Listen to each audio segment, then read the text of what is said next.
So we got another body cam vid. Dead cops instantly killed in jail. This is an interesting one. Let's watch, man. Qualified immunity. They hide behind it, thinking they're untouchable. But you know what scares them to death? Jail. They know they'll get torn apart by the very same people they put behind bars. So, let's dive into 3 cases where these corrupt cops finally got a taste of real justice behind bars.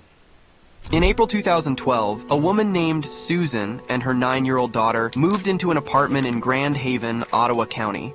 Little did they know, they were moving in next door to pure evil. Their neighbor was former Muskegon County Airport police officer Theodore Dyer. At first glance, Dyer seemed like an ideal neighbor. He was in his 60s, had a stable relationship, and was a law enforcement officer. Susan couldn't have hoped for a better profile for a neighbor, and quickly built a good relationship with Dyer and his girlfriend. Being next door meant... That's how it is with these females, bro. They just look at your image and whatever they think that suits you, they run with it, bro. So even if you're like Dexter Morgan, you're a serial killer in the shadows, if they see you as a good, loving, charming, you good. I'm just saying, bro. They just go off image. They just go off image. I know they be like, don't judge a book by its cover, but that's how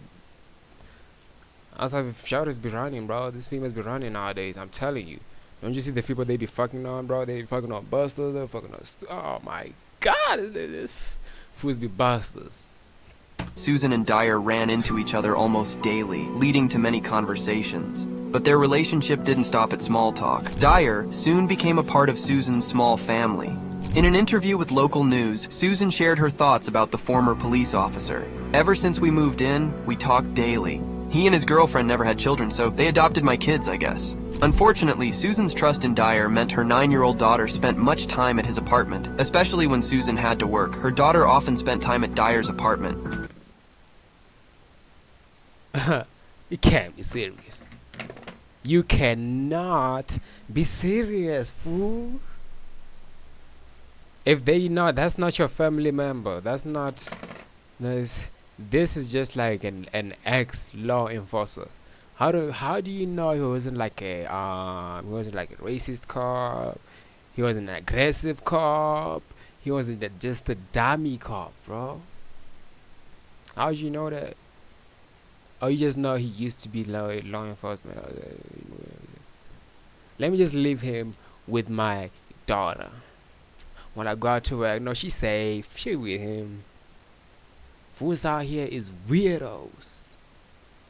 Like, wait. You couldn't just look at his eyes and just tell. Oh, Mr. Bean looking at. You weird low key, huh? I cannot really trust you. You couldn't just look at his eyes like that and just say that. Look at this, bro. I know I'm not tripping when I say Mr. Bean. I know I ain't tripping. Mr. Bean. No, bro. The real Mr. Bean. Like, you couldn't just look at his eyes and be like, oh, Mr. Bean, fool. I cannot really 100% trust you. You couldn't just do that. However, Susan's perfect little world was about to be thrown into complete disarray in a way she could never have imagined. One fateful evening in June 2013, Susan's daughter was at Dyer's apartment as usual. It had gotten pretty late, so Susan decided to go over and bring her home. Call it a mother's instinct, but for some reason, Susan chose not to knock on Dyer's door.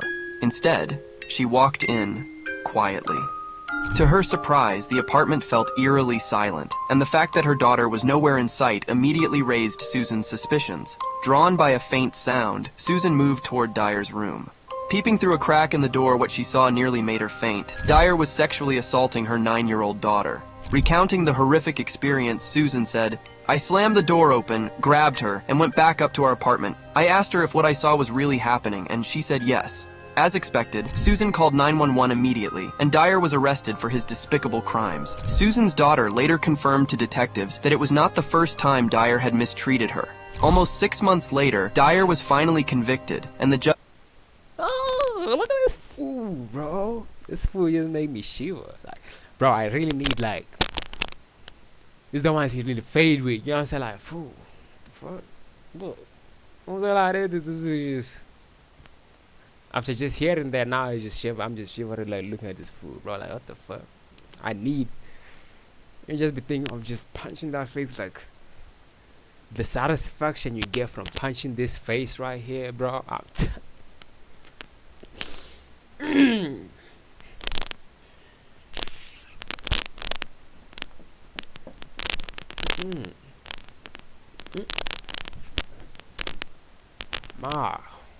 Nice. The judge sentenced him to 25 to 50 years in prison. Given his age, it was highly likely that Dyer would spend the rest of his life behind bars. In a tragic and perhaps ironic twist, Dyer's life came to an abrupt end in prison sooner than anyone could have anticipated. He began his sentence in January 2014 at the Saginaw Correctional Facility. Life in prison is often harsh for former law enforcement officers who are typically viewed with hostility by other inmates. And it gets worse when they find out what they did. Dyer, being a former police officer convicted of a crime against a child. Like Bellick from that Prison Break shit. Brazil was so far, but Bellick was clever, a little bit clever, bro. He moved with times, and then he got to escape from prison again. Bellick was so legend, not legendary, but that's like when the bastard becomes non-bastard. That's how Bellick is. Quickly became a target. The prisoners, many of whom were notorious criminals themselves, were disgusted by his actions. In the prison hierarchy, crimes against children are considered particularly heinous, and Dyer found himself at the bottom of this pecking order. Unfortunately for Dyer, his cellmate Stephen Sanderson shared the same disdain. Sanderson was serving a life sentence without the possibility of parole for a murder he committed in 1991. Despite his own violent past, Sanderson could not tolerate Dyer's actions. This mutual animosity led to a fatal confrontation between the two. On October 29, 2014, just 10 months into Dyer's prison sentence, his cellmate Sanderson snapped and killed the former police officer inside their cell. The news of Dyer's death quickly spread through local media channels, stirring mixed emotions among... Hold on, but I gotta get some water. Hold on.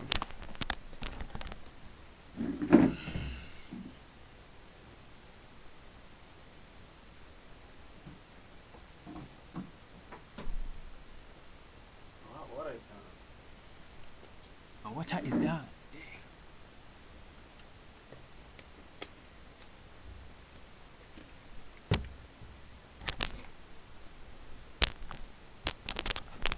I'll do this shit. Those familiar with his case. One person who found a complex sense of closure was Susan, the mother of Dyer's young victim. While Susan expressed she never wished death upon anyone, she admitted, feeling a measure of relief for her daughter, knowing that Dyer could no longer harm her. Following a swift investigation by the Michigan State Police, Sanderson confessed to detectives that he had killed Dyer. He was formally charged with murder on February 23, 2015. In his court appearance before Chief Circuit Judge Fred L. Borchardt at Saginaw County Circuit Court, Sanderson pleaded guilty to second-degree murder. Inside the courtroom, Sanderson appeared composed and showed no signs of remorse for his actions. When asked by his attorney James Gust if he was responsible for Theodore Dyer's death, Sanderson affirmed without hesitation. The reason I killed him was because he was a child molester. Like I'm saying, bro, you just look at that fool, like the satisfaction you get from punching him. Fool, didn't I tell you the satisfaction is so legendary? Look at how confident he is. Like, so I did that. I needed that from. You should have seen me when I. Oh, you didn't kill him. Oh, sure, and you intended to kill him. Oh, sure, yes. Later during the hearing, the judge asked Sanderson to recount how he had killed Theodore Dyer. Calmly, the convicted killer explained to the court the sequence of events that led to Dyer's murder. Sanderson did not attempt to conceal his contempt for Dyer, revealing that he had learned about Dyer's conviction for a heinous child rape case while they were both incarcerated. Sanderson went on to describe how Dyer had provoked him on that fatal night by attempting to justify his despicable actions against a young girl. Unable to tolerate Dyer's justifications any longer, Sanderson admitted that he took matters into his own hands and ended Dyer. Bro tries to justify, justify.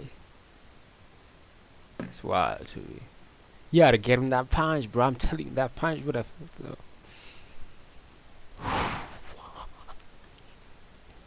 Dyer's life. Sanderson's statement in court was chilling in its straightforwardness, reflecting his deep-seated anger and the intense emotions surrounding the circumstances that led to Dyer's death. Go ahead and explain to me basically what you told the staff when you came out of the cell. You know, I thought he was talking about his crime, what he was in prison for, and children. I didn't appreciate it, so I killed him. Plain and simple. About what time did this occur? Late at night, you know, probably about, I don't know, in between Sulphur to 11, where can I maybe check? 12 and 2. More closer to 12. Okay, you got any details you care to add? I mean... No, I just did what I thought was right, you know. That's it.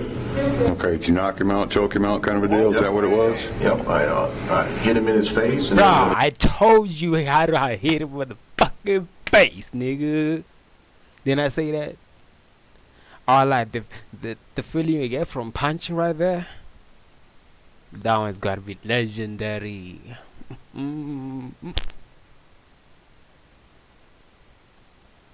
Copy. Fell out. I took his shoelaces out of his shoes and tied them around his neck and... So he was unconscious at the time. Did you use anything to strike him with, or just hit him with your fist? Just my fist. Okay. Just my fist, buddy. Just my fucking... Oh my god. I like this video, man. I gotta like it. I'm out here just getting hyped. I want this video. I ain't like that, baby, man. What the fuck? Hold up, who up in here? YouTube, get on my kick, and... Kick, get on my YouTube. Yeah, man. Let's continue, man. We'll continue. That's 156. I appreciate that. And until Legend, I appreciate that. Where we at, bro? Let's go. Well, they're probably going to keep you over here in this cell for a little bit. We're going to get you into an observation cell over on the other side. An observation cell? I'm not suicidal. No. It's what we got available. Oh, okay. Okay, so all I want you to do here is just kind of kick back and chill for a little bit, and we'll get this wrapped up, all right? What's wrong with you guys?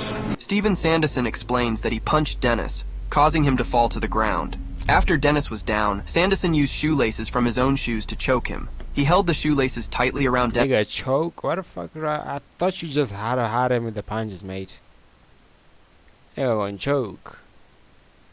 Nigga gonna choke an old ass nigga? Bro, you gotta have to be stupid. Like, you had your chance to get out, like... I'm gonna say that's justified, but that is justified, yes, but... You gotta have to, like, not fucking like, kill him with your fist, bro. Imagine that. Tell somebody I killed a child molester with my fist. I killed a man with my fist.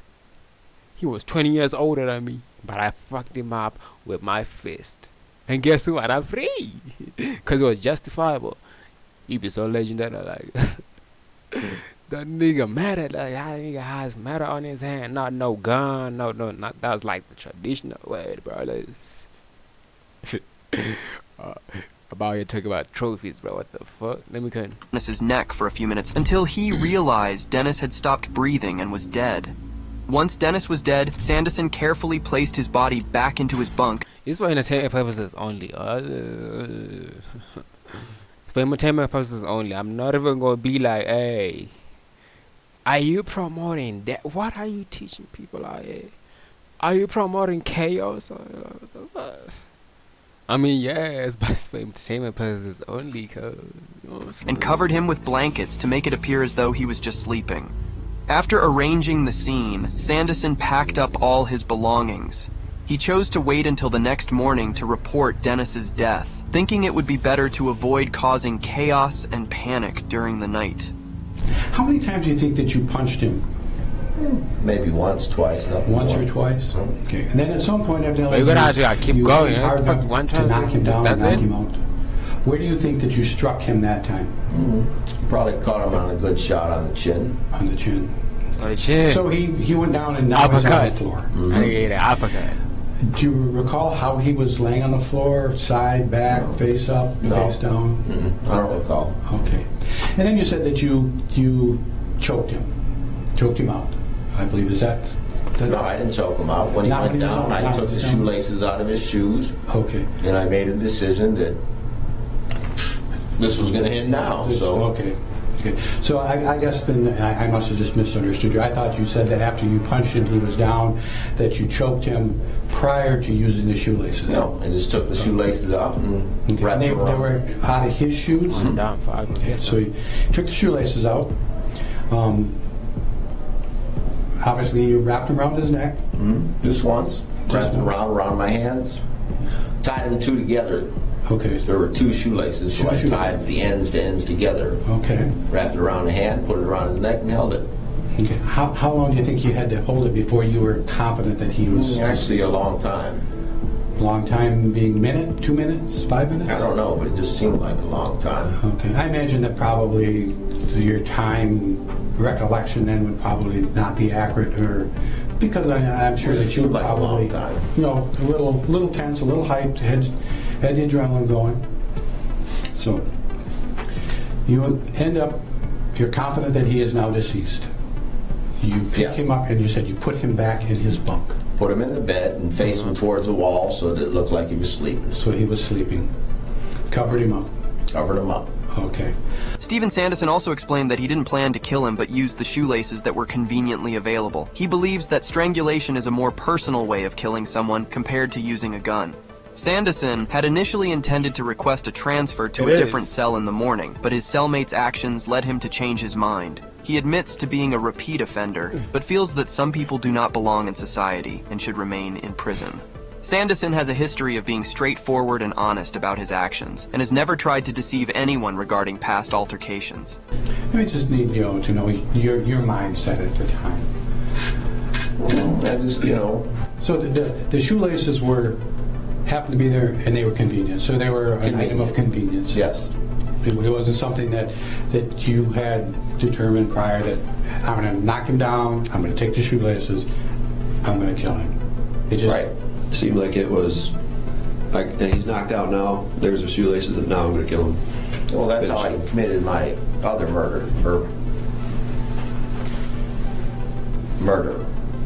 It was kind of a spur of the moment type. No, strangulation. Oh, okay. I just don't think stabbing or shooting somebody is a little too impersonal. If you're going to kill somebody, you might as well be personal about it, right? You think that's more personal? Yeah. Just, I know it sounds personal kind of about it. crazy, but if you have to go to that extent, I want it to be personal. You might as well be personal about it, right? Because why kill him just to, you know what I'm saying? Like you gotta have that blood on your hands for real. Using a gun, the blood is on the gun. Y'all be talking about kills. Nah, bro, the gun is the one that did the killing, not you. You niggas be dumb. You niggas be foolish. Talking about, hey, how many bodies you got? How many you got? No bodies if you use the fucking gun. That's how it is. You gotta use your hands, bro. Kill him with your punches. Kill him with the strangulation. But a gun, bro, that nigga over there. What hit him is the bullet that you just press it's so automatic. Imagine that. I don't like violence, but if I have to go to that extent, then I want it to be personal. Okay.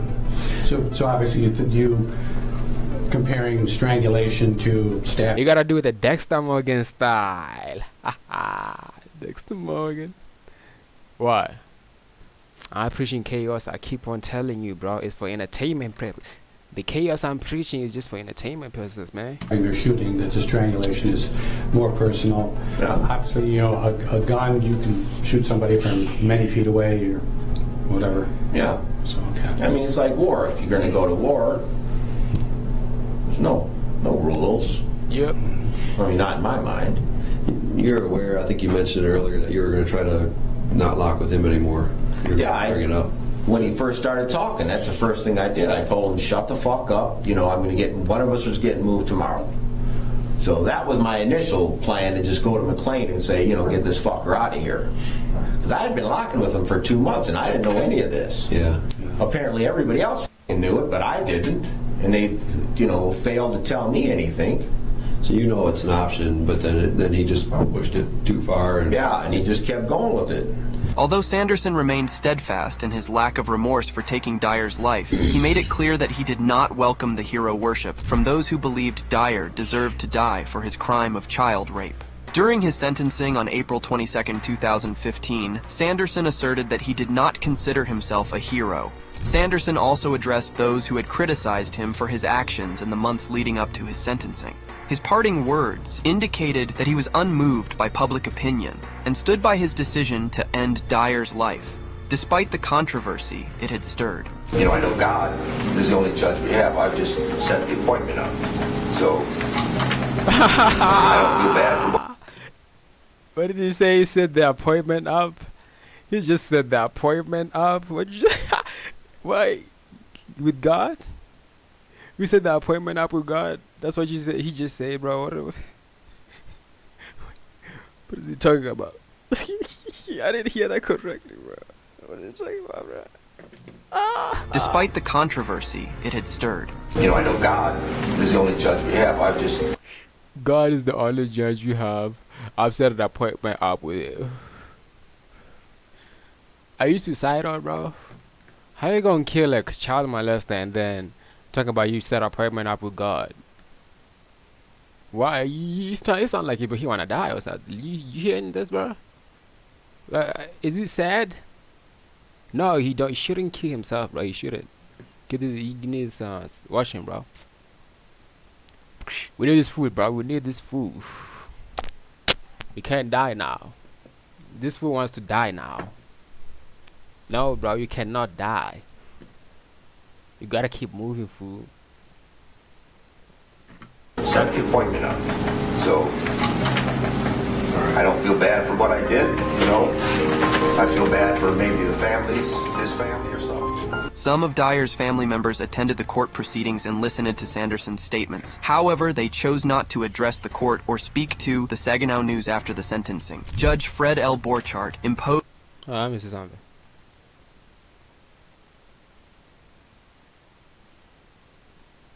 Can you hear? Yeah, you can hear me. Let's see who you hear.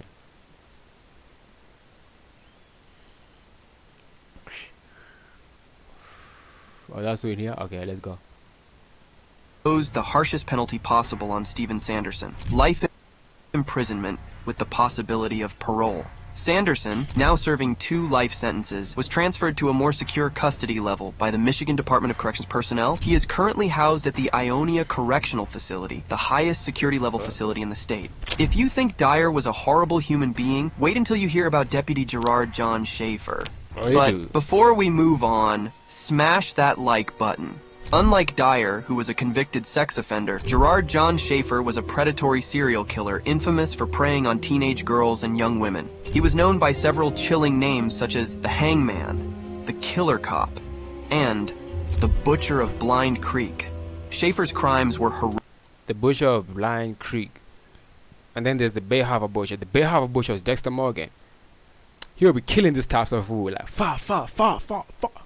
having them trophies and whatnot, like, yo, Dexter Morgan was so legendary, but y'all should check it out. Let me put y'all on. Let me put y'all on, bro. Check this out.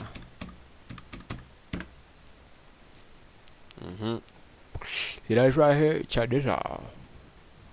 This one hard. And then they got the 2025 version out. They got plenty versions, mate. All of them fire, well, except that Dexter New Blood thing. No, is it Dexter New Blood or Dexter Original Sin? Let me see something. This is something what it is. Let me see what it is. Hold on. It's either Dexter Original Sin or Dexter New Blood. That was bad.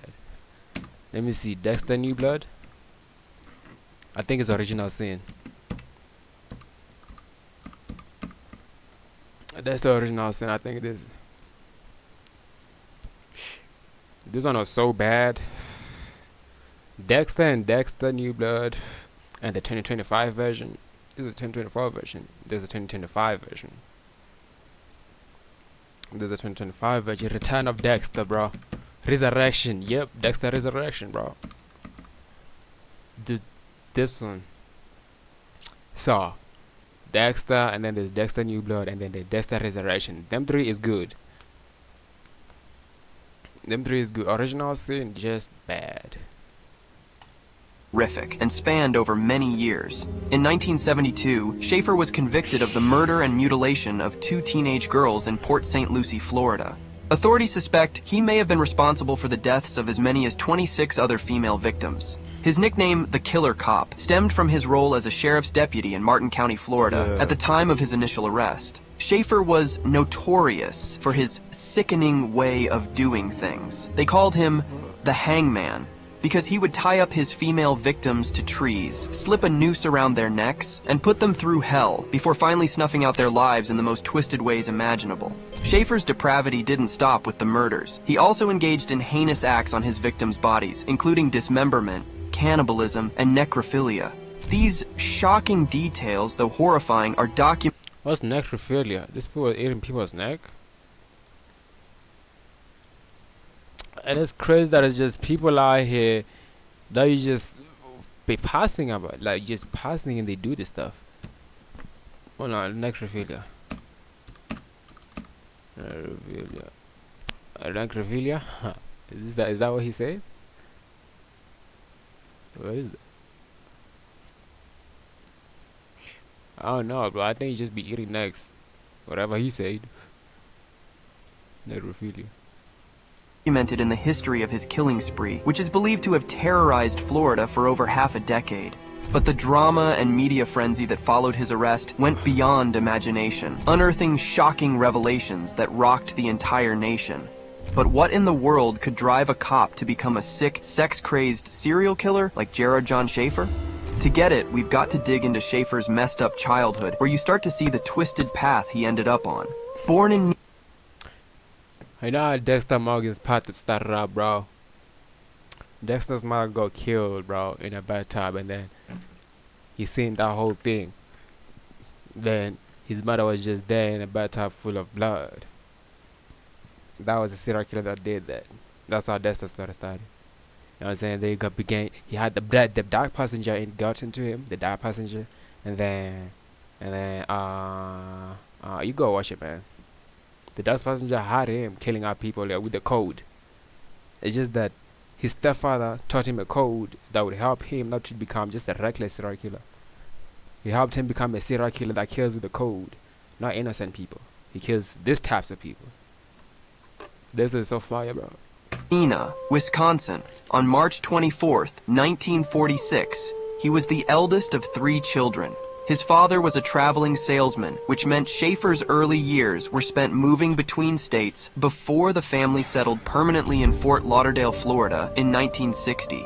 Despite being the firstborn son, Schaefer had a strained relationship with his father, who he felt was overly critical and favored his younger sister Sarah over him and his brothers. Seeking solace or perhaps validation, Schaefer began cross-dressing at the young age of 12, wearing women's clothing and underwear. This early divergence from societal norms may have been a manifestation of deeper psychological issues that would later contribute to his violent and aberrant behavior. He quickly became interested in acts of self-bondage, where he would strap himself to a tree and cause multiple injuries to himself. After playing some of these old games, Schaefer subsequently admitted to a psychiatrist that he had extreme self-loathing. In his words, "I always got killed in the games I wanted to die. When I was younger, my father loved my sister more than me. Therefore, I wanted to be a girl because I was such a disappointment to him. Because I couldn't win his approval, I played games where I wanted to die." As Schaefer grew older, self-harm was no longer enough to quell his sexual cravings, so he soon started having fantasies about harming other people, specifically women. In fact, when Schaefer was a young student in a Florida high school, he confided in his writing teacher. Bro, so his sexual cravings was not enough, bro. He decided since he cannot really get himself some pussy, let him kill girls. These niggas be fucking bastards, don't they? Fucking hell. Semi-famous Southern novelist Harry Crews that the teenage... This fools, man. This fools be fucking bastards. I just said this niggas. The fuck? Teacher's confessions had disturbed him with murderous thoughts. When Schaefer spoke with the therapist after Crews had referred him, the young man made even more shocking disclosures. He admitted to his therapist, "Well, some niggas do be bastards, though." Huh? "I would like to kill things. I even like to shoot at cows." He went further, disturbingly revealing that he had decapitated animals with a machete and then engaged in acts of sodomy on their remains. Several years later, Schaefer's twisted fantasies became a horrifying reality. In 1972, while serving as a deputy with the Martin County Sheriff's Department, he committed his first known murders. This marked the beginning of a series of heinous crimes that would eventually expose him as a sadistic serial killer. Before his law enforcement career in Martin County, Schaefer had been dismissed from the Wilton Manors Police Department as a patrolman. His superiors discovered he had been using his position to target and gather personal information on female motorists, whom he later contacted for dates. This unethical behavior led to his termination. Earlier, in 1969, he had also been fired from a teaching position due to completely inappropriate conduct. Despite these dismissals, Schaefer's ability to manipulate and deceive allowed him to secure another law enforcement position. He forged a letter of recommendation from Wilton Manors to support his application, demonstrating his cunning and determination to continue his predatory activities within the ranks of law enforcement. Schaefer, having shown himself to be too intelligent for the system, got himself into a position where he could take full advantage of the faith that people placed in law enforcement to fulfill his darkest fantasies. Well, this nigga done watched Dexter too. He watched Dexter too, bro. Why am I saying that? Because Dexter, he was a blood splatter analyst, bro. He was a blood splatter working in the police department. The fuck? He just made that shit a reality for himself. But now he's like a reckless serial killer with no code. About sex. On July 22nd, 1970. Bro, I think Dexter based this shit off this. This the origins of Dexter, right? This the origins, like where they got that story for Dexter Morgan, bro. I'm telling you, this is it. I just cracked this shit. 72. At around 2 in the morning, he abducted 2 teenage hitchhikers, Nancy Ellen Trotter, 18, and Policy Wells, 17, whom he had met the day before. He took them to a wooded area and tied their necks to a noose, telling the girls he would rape, kill, or even sell them into prostitution. Fortunately for the women, Schaefer received a dispatch call informing him to report immediately to the police station. Schaefer quickly abandoned the girls in the woods, but not before warning them not to try to flee, knowing that they would undoubtedly die as he had promised. The 2 girls were able to break free and made their way to the closest police station, which was Schaefer's precinct, where they were telling the story of their horrifying experience. When Schaefer got to the woods, he realized he had made a terrible mistake, and the girls had fled. After his failed attempt to frighten Nancy Ellen Trotter and Paula Wells, Gerard John Schaefer hurried home and reluctantly called Sheriff Robert Crowder to confess to his reckless actions. In a desperate bid to alter the narrative, he concocted a fabricated story, claiming he had intended to scare the girls to demonstrate the dangers of hitchhiking. Given the extreme lengths he had gone to, few believed his... So he clever too. That's a good ass lie. That is a good lie. I'm showing the dangers of hiking right there. You should not try this right here. Do not hike with strangers. Do not hike with... It's a good lie because you taught the guys a lesson. Count. Consequently, Schaefer was promptly dismissed from the police force and taken into custody. Sheriff Crowder directed his officers to charge Schaefer with false imprisonment and assault. Despite his serious offenses, Schaefer managed to secure his release about 2 weeks later after posting a $15,000 bail. One might have expected this close call in his upcoming trial in November 1972 to encourage Schaefer to turn over a new leaf. However, like many serial killers, he couldn't resist his dark impulses. After a brief period of lying low, Schaefer resumed his deadly activities with even greater precision. On September 27, 1972, he abducted and brutally murdered 2 teenage friends, Susan Carol Place, 17, and Georgia Marie Jessup, 16. Similar to his earlier failed attempt, Schaefer tied Place and Jessup to a tree, subjected them to torture, shot them in the mouth, and gruesomely hacked them to death. This marked another tragic chapter in Schaefer's reign of terror, demonstrating his escalating brutality and disregard for human life. Afterward, he buried their remains on Hutchinson Island.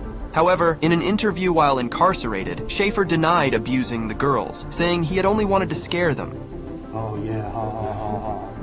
You think it's so funny? Well, we'll just tie you over here to this tree, and we'll tie you over to this tree, and I'll leave, and I'll bring somebody. Bro, and those chicks like that right there, bro. I'm telling you, bro.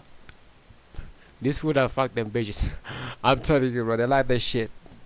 I'm not even capping. I don't know why, but they do. You think this shit is... You think he making this up? You think he just did that just to do? Oh, he crazy? Nah, bruh. Nah.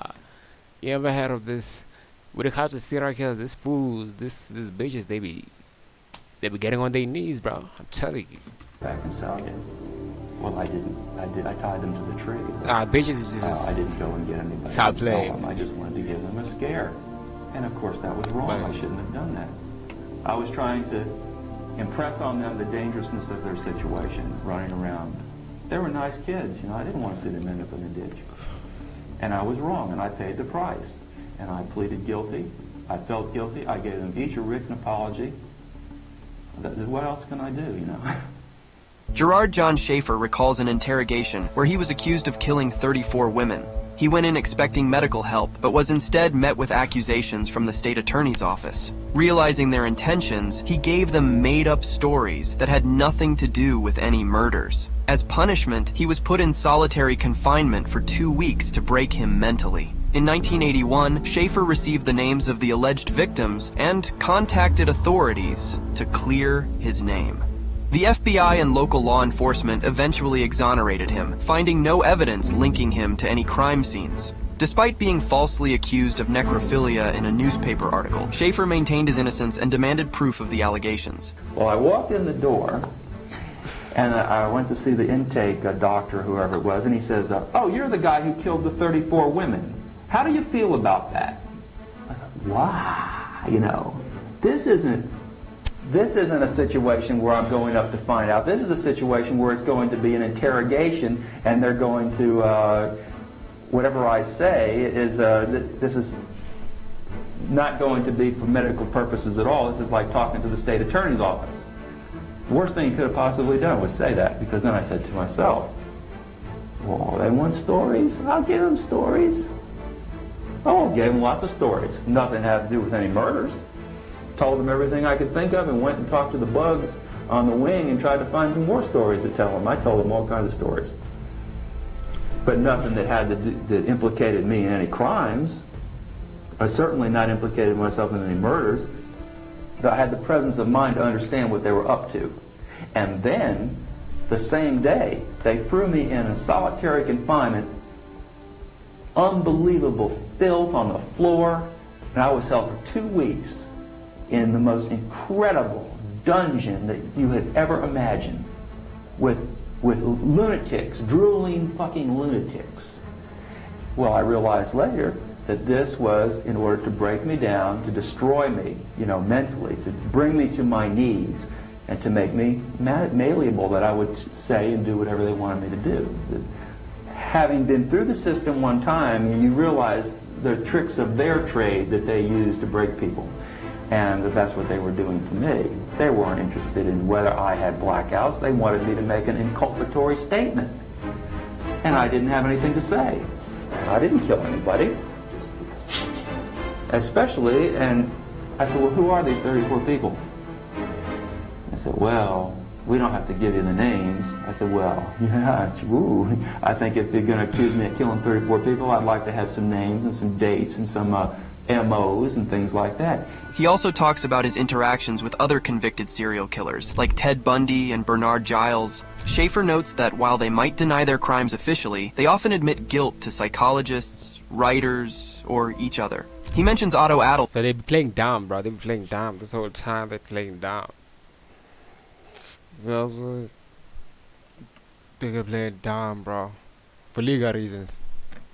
Accusing him of lying about their alleged partnership in killing over 100 people.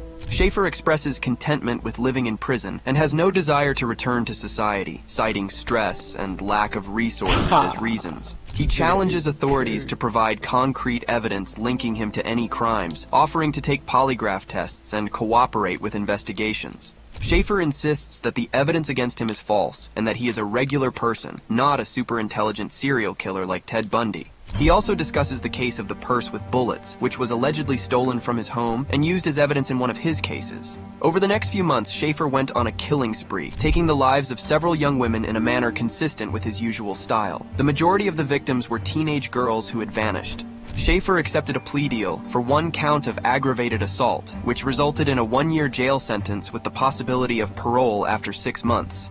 Little more than 4 months into his sentencing, the remains of Susan Place and Georgia Jessup were discovered by a father and son who were gathering guarded aluminum cans in a wooded area in Oak Hammock Park, Their Port St. remains, Lucie, bro? Florida. Forensic examination of the badly decomposed remains of Susan Carroll Place and Georgia Marie Jessup provided harrowing details of the horrific suffering they endured at the hands of their killer. Even after their deaths, Gerard John Schaefer continued his despicable crimes by decapitating their bodies and keeping some of their body parts as trophies. The That's what I was gravesite where they saying, bro. This fighters get they having trophies, and Dexter Morgan had that shit. Had that shit. That's what I'm saying. They act like the case, but they based Dexter off this. But Dexter, they made us laugh Dexter, bro. Why did they make us laugh Dexter? There's never really a Dexter Morgan, huh? They just made it like to be like a superhero movie type shit, so that we like Dexter. So we start liking serial killers. I don't know. That's kind of weird, isn't it? That shit's so dumb. The fuck? But yeah, Dexter for real. That nigga is cool though. their remains were found was shockingly close, just 6 miles away from where Dexter Schaefer had Morgan. abducted Place and Jessup in July of the previous year. Got my shit This right. crucial piece of information, coupled with the striking similarities in the abduction and murder methods to Schaefer's earlier attempt with Nancy Ellen Trotter and Paula Wells, prompted police to obtain a search warrant for his home, vehicle, and his mother's house. During the search of Schaefer's mother's house, investigators unearthed a wealth of incriminating evidence, particularly in his bedroom. Among the findings were personal mementos, a dress book, a gold tooth, and clothing belonging to other confirmed murder victims and women reported missing in the area. Shockingly, police also discovered teeth and bone fragments that were forensically linked to at least 8 additional victims. Perhaps the most chilling This nigga was getting this fool's be getting I say these niggas, man. Yeah, this fool's be getting orgasms from killing people, man. That's wild. I think that's that. That's that, bro. I think that's that. Because this thing that hey, he cannot get no pussies off. If I kill this, then he killed what?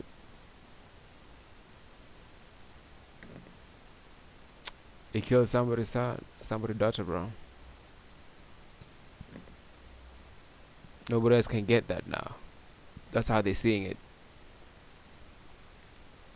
discovery was the collection of 300 pages of crude murder stories authored by Gerard John Schaefer. These writings, both typed and handwritten over the years, detailed the rape, torture, and murder of numerous women. They provided a disturbing glimpse into the depraved mind of a serial killer who derived pleasure from inflicting immense pain on his victims. Ultimately, these findings played a pivotal role in Schaefer's prosecution, serving as crucial evidence to illustrate the depth of his cruelty and the calculated nature of his crimes. The discovery of the writings highlighted his premeditated and methodical approach to committing heinous acts of violence against innocent victims. In Schaefer's home, where he lived with his then-wife Teresa Dean, the police stumbled upon a critical find, a distinctive suede purse that belonged to Georgia Marie Jessup.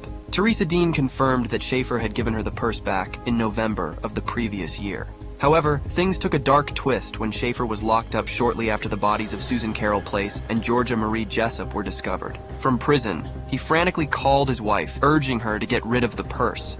Little did he know, it was already too late.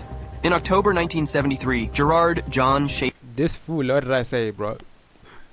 Those bitches that like this shit, bro.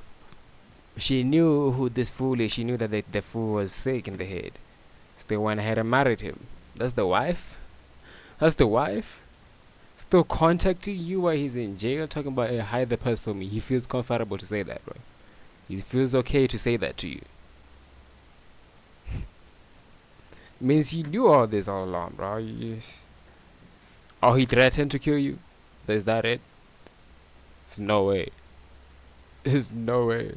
He can still call you from prison? There's no way he threatened to kill you. You would have left him, you would have done everything to keep him locked up. Come up with new evidence, you know. Schaefer faced official charges for the murders of Susan Place and Georgia Jessup. Despite overwhelming evidence against him, Schaefer maintained his innocence defiantly throughout the trial. However, his facade did not fool anyone, and he was ultimately convicted for both murders. The court sentenced him to 2 life sentences, ensuring that he would spend the remainder of his life behind bars. Although Gerard John Schaefer was never tried for many of his suspected crimes, the discoveries from the search of his home fueled speculation and sensationalism in the media. Conflicting reports and hyperbole surrounded the extent of his murderous rampage, with police suggesting he may have been responsible for over 30 murders. The handwritten stories found in Schaefer's possession, originally dismissed by him as fantasies, were seen by law enforcement as potential narratives of real crimes. This perception led investigators to believe that Schaefer's crime... So he was turning his fantasies into a reality, bro. Like, he was just like, imagine that. I'm telling you, bro, that's what he was thinking. That's that. Maybe we'll get an orgasm from that. I'm catching about, like, keeping trophies and crimes extended far beyond those for which he was convicted. Detective Dave Kelly, who extensively interrogated Schaefer, described him as a sexual psychopath and expressed a strong belief that Schaefer had committed numerous additional crimes. Kelly stated, "I strongly believe Schaefer was responsible for a lot more crimes than he was confined for. The first crime attributed to him dates back to 1968, but I suspect he started his activities much earlier, possibly in his early teens. Murder, not just his sexual activities."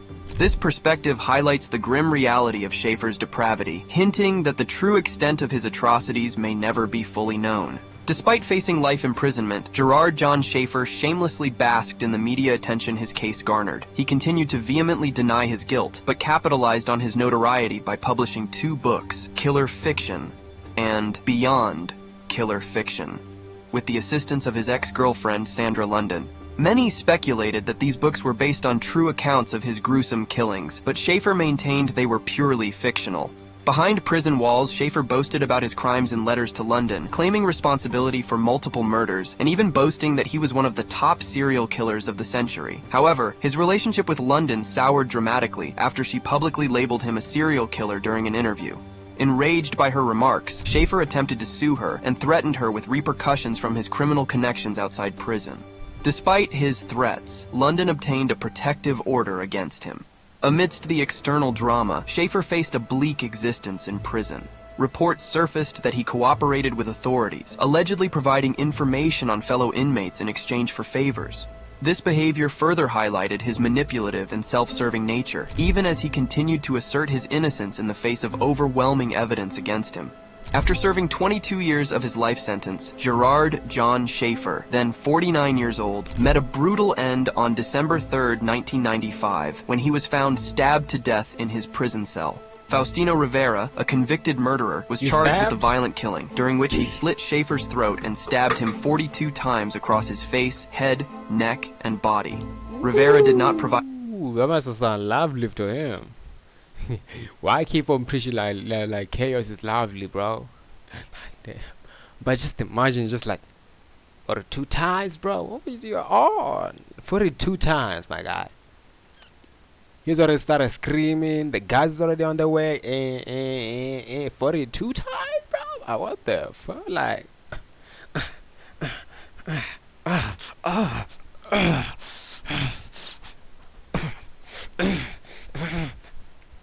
on him 42 fucking times. That might have felt lovely. Yeah, I'd be saying that the punch is feeling lovely, bro. At least you would have started with the punches, bro. Like, it was like, and then, because the punches is gonna feel lovely too. The punches gotta, they be having their mommies, man. Had a motive for the act, but it is widely believed to have been retaliation for Schaefer's alleged role as an informant against a powerful inmate. Schaefer had been a deeply unpopular figure in prison, facing frequent attacks from other inmates, including incidents where he was targeted with feces and his cell was set on fire twice. Even the guards had little sympathy for him. The news of his death elicited various reactions, but Judge Cyrus Trowbridge, who had presided over Schaefer's trial, captured the prevailing sentiment succinctly. Reflecting on Schaefer's demise, Judge Trowbridge remarked, "He's finally gotten the death sentence he ultimately deserved but couldn't be given." Now, let's turn to our final case and see how an ex-military officer turned Brazilian gangster ended up accused of at least 50 murders. Floresvaldo de Oliveira, better known as Cabo Bruno, rose to infamy in Brazil during the early 1980s by assembling a ruthless death squad that terrorized the outskirts of Sao Paulo. Motivated purely by greed, Cabo Bruno's gang operated with brutal efficiency, resembling bloodthirsty bandits who killed scores of people and extorted merchants in Brazil's largest city. Their reign of terror spanned from 1982 to 1983, a period marked by heightened crime across Brazil. The 1980s in Brazil were tumultuous, with widespread crime exacerbated by a repressive military dictatorship and rampant gang violence within corrupt police forces. Amid this chaos, Cabo Bruno emerged as a singular figure, not quite like other criminals or gang leaders of the time. Born in Ochoa, Brazil, on November 18, 1958, Cabo Bruno acquired his moniker during childhood in Catanduva, where friends playfully likened him to a local drunk named Bruno. The nickname stuck so firmly that even his mother adopted it. For many boys from impoverished backgrounds like Cabo Bruno's, the options seemed limited to joining criminal gangs or enrolling in the police force as a means to escape poverty. Cabo Bruno's career path led him to join the military police of Sao Paulo state during a time when law enforcement was deeply intertwined with criminal organizations and death squads. The distinction between police officers and criminals is often blurred, evident only in their uniforms. Despite his initial role, Cabo Bruno's ambitions for power took a sinister turn, transforming him into a vigilante serial killer who exercised life-and-death judgments without remorse. Numerous victim accounts painted a chilling portrait of Cabo Bruno's methods. Some executions reportedly stemmed purely from arbitrary reasons, such as disliking a tattoo or a perceived association with criminality. This behavior was confirmed by police. I don't like that tattoo. You got a problem. The fuck? That is so sensitive. Let's go with some sensitive investigations, highlighting a case where Cabo Bruno killed a young man simply because of a small cross tattooed on his wrist. In his eyes, any tattoo hinted at criminality and warranted summary execution. Money became Cabo Bruno's primary motivation, driving his activities outside official duties. He organized a death squad that operated predominantly in the district of Jabaquara, targeting unarmed civilians and extorting traders through violent means. The squad unleashed terror akin to crazed maniacs, firing upon innocent civilians and coercing traders into surrendering their money to avoid harm. During 1982, a period marked by frequent violence and fear in Sao Paulo, Cabo Bruno orchestrated a wave of killings that terrorized the local population, leaving bullet-ridden bodies strewn across the streets on a near-daily basis. Despite the audacity of his crimes, Cabo Bruno was not without cunning in evading capture. He employed a strategy of using 3 different types of cars, a Chevrolet Impala, Ford Maverick, and Chevrolet Chevette, all of which he regularly repainted. This tactic ensured that... Well, how is that even possible? Just regularly repainting a car, bro. Regularly repainting a car. Like, what the fuck? Doesn't the oil, the paint get thick now? Or no, you can just scrub it off. They hate to sell this food coming, bro. Oh man, we gotta scrap that car again. Like damn. Ay. Amigo, is you again? I thought I told you, amigo. We can't keep on doing this, amigo. You want more colors? You gotta buy more cars, amigo. Every single time, amigo. I keep on telling you. Just keep on wanting to switch them colors, huh? His gang could carry out surprise attacks during their raids, enhancing their operational effectiveness and maintaining an element of unpredictability. Cabo Bruno's reputation and operational impunity were bolstered by his connections to high-ranking officials, who provided him with protection from law enforcement scrutiny throughout 1982. This alliance shielded his criminal enterprise from investigation and allowed his vigilante group to continue their violent activities without interference. However, the downfall of Cabo Bruno and his gang began when one of his victims, Jose Aparosito Benedito, miraculously survived a shooting. Despite sustaining severe injuries, Benedito feigned death until the assailants departed, then managed to escape and reach the authorities. Benedito's testimony and identification of Cabo Bruno led to a heightened focus on apprehending the vigilante leader. This pivotal moment eventually unraveled Cabo Bruno's criminal operations and brought him to justice, ending his reign of terror over Sao Paulo's outskirts.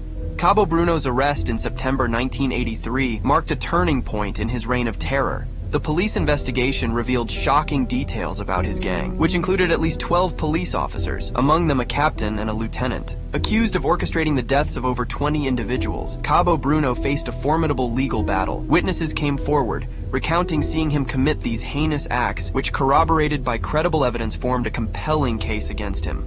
Despite his admission to only one murder, the weight of witness testimonies and forensic evidence left little room for his defense. After enduring 12 trials, Cabo Bruno received a staggering sentence of 113 years in prison. However, even behind bars, his notoriety persisted. He managed to escape from prison on 3 separate occasions, with the third and final attempt occurring on May 30th, 1991. At some point during his imprisonment, Cabo Bruno was transferred to the Jose Augusto Cesar Salgado Penitentiary in Tremembe. There, he found solace in This that nomadic. He is so nomadic. You know what I mean? No, it's just he has a nomadic aura. That's the thing, bro. He is so nomadic, bro. Look, he keep on moving from destination to destination. Moving from one place to another, living in one place. He doesn't like settling, bro. Christianity and began to reshape his life. He later converted to evangelical Christianity and renounced the name Bruno, which he felt was tied to his criminal past. While in prison, he better start changing religions now. You think I'm he also discovered a passion for art. In 1998, an exhibition featuring his artworks was held in Sao Paulo. 10 years later, Cabo Bruno experienced a remarkable transformation when he married a housewife who volunteered at the prison. By then, he had become a pastor at the prison chapel, embracing a new lease on life. During his trials, Cabo Bruno admitted to killing 20 people, but claimed others had committed more murders while using his name. This partly explained police allegations that he was responsible for over 50 deaths. Cabo Bruno's journey appeared to reflect a biblical transformation when he was granted freedom by the Taubaté court on August 22, 2012. Despite serving less than 30 years of his sentence, the court cited his good behavior and decades spent in prison as grounds for release. He joyfully joked about carrying his release papers to avoid being mistaken for an escapee. However, his newfound happiness was short-lived. Just a month later, on September 26, 2012, Cabo Bruno was tragically murdered while driving with his family in Pindamonhangaba's Quadra Coberta neighborhood. After attending a church... Hey, just in case that guy escaped, here you go right here. Good behavior, man. I changed. I changed, man. Can't give my shit back. Come on now. Give me some pizza or something, like, you know what I'm saying? Service in Aparecida, 2 men ambushed his vehicle and fatally shot him, leaving his body riddled with bullets. Although his relatives escaped harm, Cabo Bruno died at the scene. Police suspected the killing was an execution, suggesting an extrajudicial act. Despite a widespread manhunt, the assailants escaped on foot and were never apprehended. Following Cabo Bruno's death, his family auctioned several of his paintings to start afresh elsewhere. Since then, little has been heard about Cabo Bruno's family, marking a controversial end to the life of a man who almost evaded justice. YouTube algorithm thinks you will like this video the best. Watch. It thinks, isn't it? You will like mine too. Look, man.